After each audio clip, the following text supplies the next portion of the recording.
उद्धव ठाकरे गटाचे वरिष्ठ नेते भास्कर जाधव सर आपल्या सोबत आहे। हे उद्यापासून हिवाळी अधिवेशन आहे। नागपुरात गारठा वाढलेला आहे, तेवढंच राजकीय वातावरण सुद्धा तापणार। काय मुद्दे आहे विरोधकांकडे?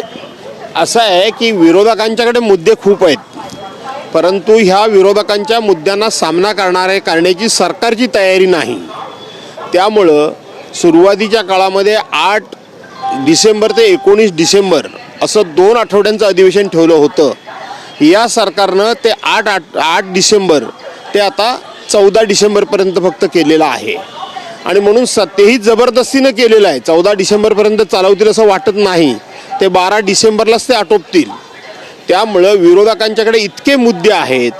मागच्या आपण 2 महिन्यापूर्वी प्रचंड पाऊस पडला, संपूर्ण महाराष्ट्र पाण्याखाली गेला। मराठवाडा असेल, जास्तीत जास्त विदर्भ, कोकण सगळा महाराष्ट्र पाण्याखाली गेला। त्यांना शेतकऱ्यांना तुम्ही काय देणार? मंत्रिमंडळामध्ये तुम्ही घोषणा करता, परंतु ती फ्लोअरवर केली पाहिजे। ती फ्लोअरवर करण्याचं धाडस या सरकारकडे नाही। दुसरी गोष्ट, बेकारी प्रचंड वाढलेली आहे। राज्यावर 9 लाख कोटी रुपयाचं कर्ज झालेलं आहे।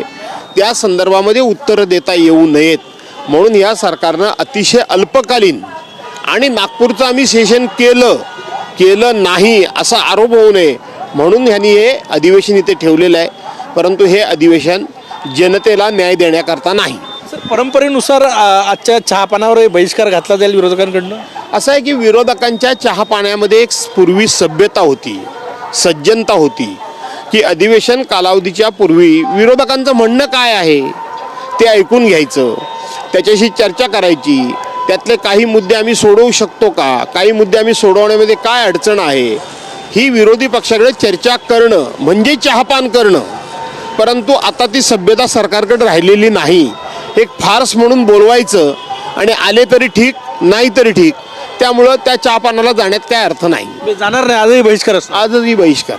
दोन्ही सभागृहात विरोधी पक्ष नेते नाही, किती प्रबळपणे विरोधकांची बाजू मांडली जाणार सभागृहात? असं आहे की विरोधी पक्ष नेतेपद हे घटनात्मक पद आहे, ही घटनेमध्ये तरतूद आहे। काल जे आमचे पक्षनेते आदरणीय उद्धवसाहेब म्हणाले की उपमुख्यमंत्रीपद हे घटनात्मक पद नाही, ते खरं आहे, खरोखरच घटनात्मक पद नाही, ती राजकीय व्यवस्था आहे।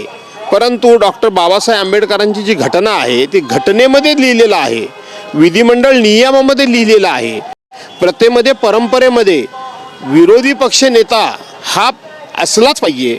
परंतु विरोधी पक्ष नेतेपद दोन्हीही सभागृहाची नेमणूक केलेली नाही। याचा अर्थ संख्येनं जरी सरकार मोठ्या प्रमाणात असलं तरी विरोधी पक्षाच्या भडीमाराला किंवा विरोधी पक्षाचं उत्तर देण्याचं नैतिक धाडस सरकारकडे नसल्यामुळं ते विरोधी पक्ष नेतेपदाची नेमणूक करत नाहीत। पुणे महानगरपालिकेमध्ये दोन्ही राष्ट्रवादी एकत्र येण्याची चर्चा सुरू झालेली आहे। अजितदादांनी तसा प्रस्ताव पाठवल्याची माहिती आहे। असं आहे की नुकत्याच झालेल्या नगर परिषद आणि नगरपंचायतीच्या निवडणुकीमध्ये तुम्ही जर बारकाईनं बघितलं तर अजितदादा पवार राष्ट्रवादी पक्षाला भाजप आणि शिंदे सेनेनं जवळच घेतलेलं नाही।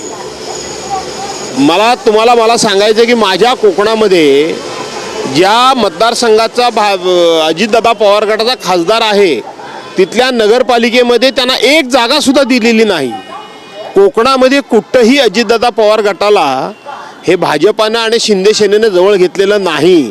त्यामुळं अजितदादांनी ओळखलं असेल की अशाच पद्धतीनं हळूहळू आपल्याला स्थानिक स्वराज्य संस्थेमध्ये स्थिरावू देणार नाहीत आणि म्हणून त्यांनी जर शरद पवार साहेबांना हा एकीचा प्रस्ताव दिला असेल तर तो त्यांचा राजकीय शाणपणा असेल।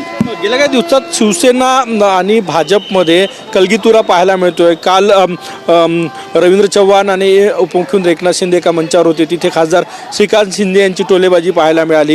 डोंबिवलीच्या निधीवरून ते म्हणतात की फडणवीस मोदींनी डोंबिवलीत निधी दिला, श्रीकांत शिंदे म्हणतात की मुख्यमंत्री असताना एकनाथ शिंदेंनी निधी दिला।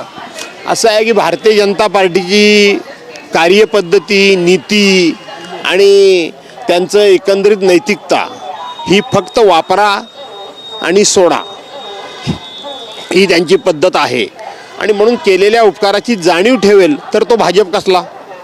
देशामध्ये आजपर्यंत भाजपानं ज्यांच्याजवळ मैत्री केली ती भाजपानं पहिल्यांदा मित्रांना संपवलं, विरोधकांना नंतर मित्रांना संपवणं ही त्यांची नीती आहे। त्यामुळं सत्तेच्या बाहेर असलेला भाजपा उद्धव साहेबांची शिवसेना फोडून भाजपाला सत्तेमध्ये आणून बसलाय.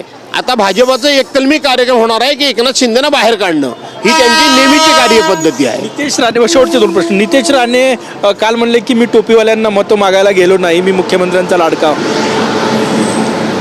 सकाळ आता चांगली सकाळ सुरू झालेली आहे, तेव्हा सकाळ सकाळ चांगल्या माणसांची नावं घ्या. तुम्ही ट्रेननं आले सर, विमानाची काही प्रॉब्लेम? नाही, आता विमानाचे प्रॉब्लेम सगळीकडेच झालेले आहेत.